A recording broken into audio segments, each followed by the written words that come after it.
organize and struggle. Education, organize and struggle.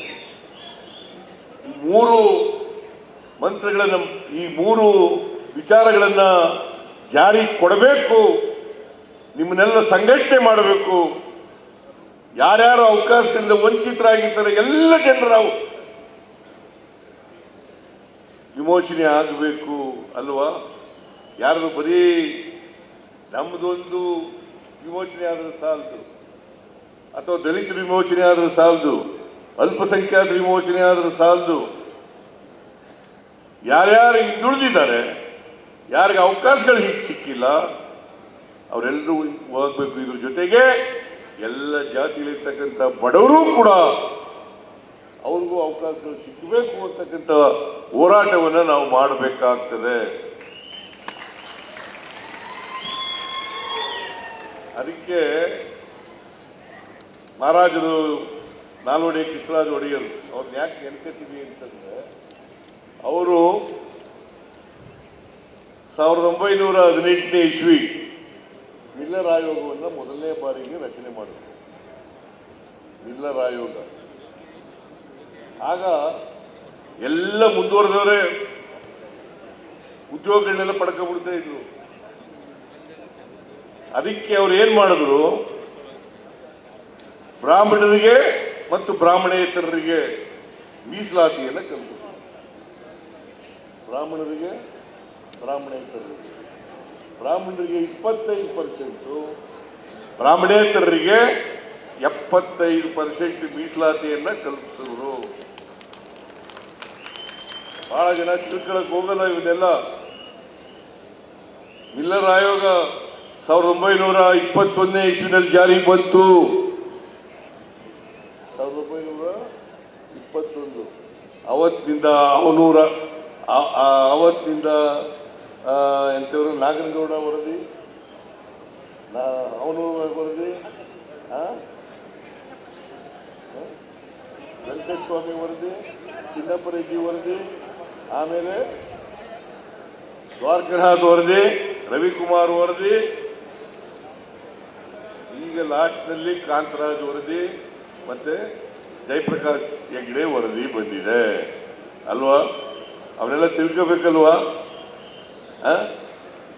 ನೀವೆಲ್ಲ ಓದ್ಕೋಬೇಕು. ಅದಕ್ಕೋಸ್ಕರನೇ ಇದು ಓದದೆ ಹೋದ್ರೆ ಗುಲಾಮ್ಗಿರಿ ತನ ಇದೆಯಲ್ಲ, ನಮ್ಮಲ್ಲಿ ಗುಲಾಮ್ಗಿರಿ ಮನೆ ಮಾಡ್ಕೊಂಡ್ಬಿಡ್ತದೆ, ಸ್ವಾಭಿಮಾನ ಬರಲ್ಲ. ನಾನು ವಿದ್ಯಾವಂತನಾಗದೆ ಹೋಗಿದ್ರೆ, ವಕೀಲನಾಗದೆ ಹೋಗಿದ್ರೆ MLA ಆಗಕ್ಕಾಯ್ತಿತ್ತ?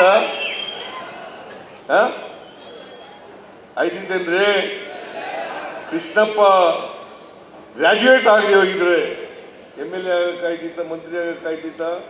ಈ ಶ್ರೀನಿವಾಸ್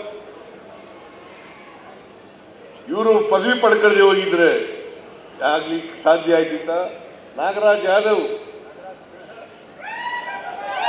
ಓದ್ಕೊಳ್ಳದೆ ಹೋಗಿದ್ರೆ ಮಾಡಕ್ಕಾಯ್ತಿತ್ತ? ನಾನು ಮುಖ್ಯಮಂತ್ರಿ ಆಗ್ಬೇಕಾದ್ರೆ ಓದ್ಕೊಂಡದ್ರಿಂದ ಮಾತ್ರ ಸಾಧ್ಯ ಆಯ್ತಿತ್ತು. ಅದನ್ನು ತಿಳ್ಕೋಬೇಕಾಗ್ತದೆ. ಮತ್ತೆ ಈ ಸಂವಿಧಾನ ಬಂತಲ್ಲ, ಈ ಸಂವಿಧಾನ ಇದೆಯಲ್ಲ, ಇದಕ್ಕಿಂತ ಮೊದಲು ಸ್ವಾತಂತ್ರ್ಯ ಪೂರ್ವದಲ್ಲಿ ಮನುಸ್ಮೃತಿ ಇತ್ತು. ಆ ಮನುಸ್ಮೃತಿ ಪ್ರಕಾರ ಜಾತಿ ವಿಂಗಡಣೆಗಳೆಲ್ಲ ಆಗ್ಬಿಟ್ಟಿದ್ದು. ಅಪ್ಪಾಕ್ರ ಆಲ್ಮರದಲ್ಲಿ ನೇತಾಕೊಂಡು ಹಂಗೇ ಇರಬೇಕಾಗಿತ್ತು. ಈಗ ನೀವು ಯಾವ್ದವ್ರು ಇದ್ದೀರಿ, ಗೊಲ್ಲರಿದ್ದೀರಿ, ನೀವು ಇಂಜಿನಿಯರ್ಗಳಾಗಬಾರ್ದ, ಡಾಕ್ಟರ್ಗಳಾಗಬಾರ್ದ, ವಿಜ್ಞಾನಿಗಳಾಗಬಾರ್ದ, IAS ಆಫೀಸರ್ಗಳಾಗಬಾರ್ದ, IPS ಆಫೀಸರ್ಗಳಾಗಬಾರ್ದ? ಯಾಕೆ ಆಗಬಾರ್ದು? ಹಸು ಸಾಕೊಂಡು ಹಾಲು ಕರ್ಕೊಂಡೇ ಇರ್ಬೇಕಾ?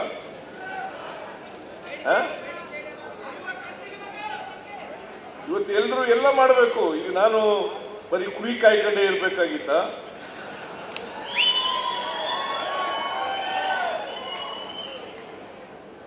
ಈಗ ಇವ್ ನಮ್ಮ ಕೋದಂಡರಾಮಯ್ಯ ಇದ್ದ, ಅವನು IPS ಆಫೀಸರ್ ಆಗಿದ್ದ. ಅವ್ರಿಗೊಂದ್ಸಾರಿ MP ಮಾಡಿದ್ದು ನಾವು. ಚಿತ್ರದುರ್ಗದಿಂದ. ನೀನು MLA ಆಗಿದ್ದೀನಮ್ಮ, ಅಲ್ಲಿ ಚಿತ್ರದುರ್ಗದಿಂದ MP ಮಾಡಿದ್ದು. ಅವರು ಅಲ್ಲಿ ಹೇಳ್ತಾ ಇದ್ದ ಆಗ ನನಗೆ, ಆಂಧ್ರದಲ್ಲಿ ಗೊಲ್ಲರು ಕುರುಬರು ನೆಂಟಸ್ತನ ಮಾಡ್ಕೋತಾರೆ ಅಂತ ಹೇಳಿ.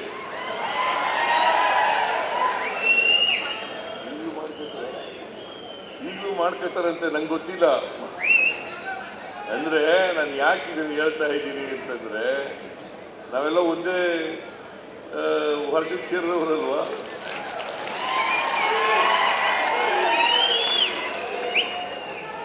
We are sailing in the same boat.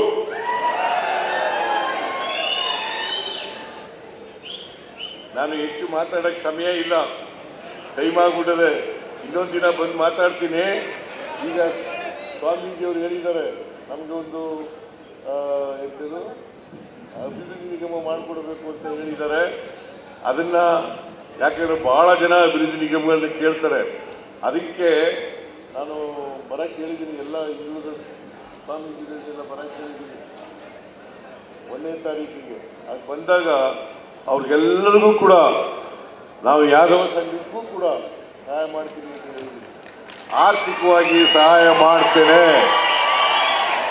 ಎಲ್ಲರಿಗೂ ಜಾಗ ಕೊಟ್ಟಿದ್ದೆ ನಾನು, ಎಲ್ಲ ಸಂಘಟನೆಗಳಿಗೂ ಕೂಡ ಜಾಗ ಕೊಟ್ಟಿದ್ದೆ.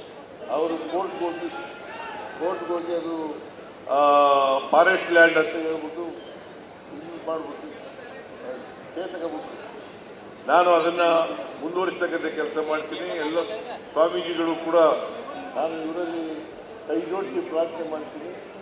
ನೀವು ಎಲ್ಲರನ್ನೂ ಕೂಡ ಸಂಘಟನೆ ಮಾಡಿ ಎಜುಕೇಷನ್ ಕೊಡಿಸಿ.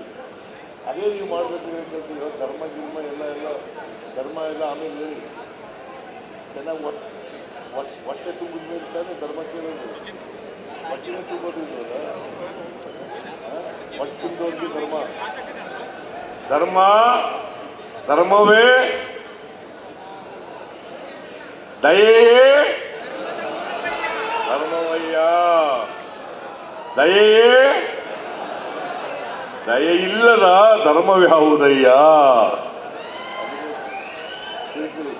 ಅದನ್ನು ಬಿಟ್ಟು ಬೇರೆ ಇವೆಲ್ಲ ಮಾಡಿ ಇವನ್ನೆಲ್ಲ ಇವು ಬಹಳ ಮುಖ್ಯ ಮಾಡಬೇಕು ಅಂತೇಳಿ ನಿಮಗೆ ಕೇಳ್ಕೊಂಡು ಈ ನಿಮ್ಮ ಸಮಾವೇಶದಲ್ಲಿ ಭಾಗಿಯಾಗಲಿಕ್ಕೆ ಅವಕಾಶ ಸಿಕ್ಕಿದ್ದಕ್ಕೆ ನಿಮ್ಮೆಲ್ಲರಿಗೂ ಧನ್ಯವಾದಗಳನ್ನು ಹೇಳಿ ಶ್ರೀನಿವಾಸ್ ಅವರಿಗೆ ಮತ್ತು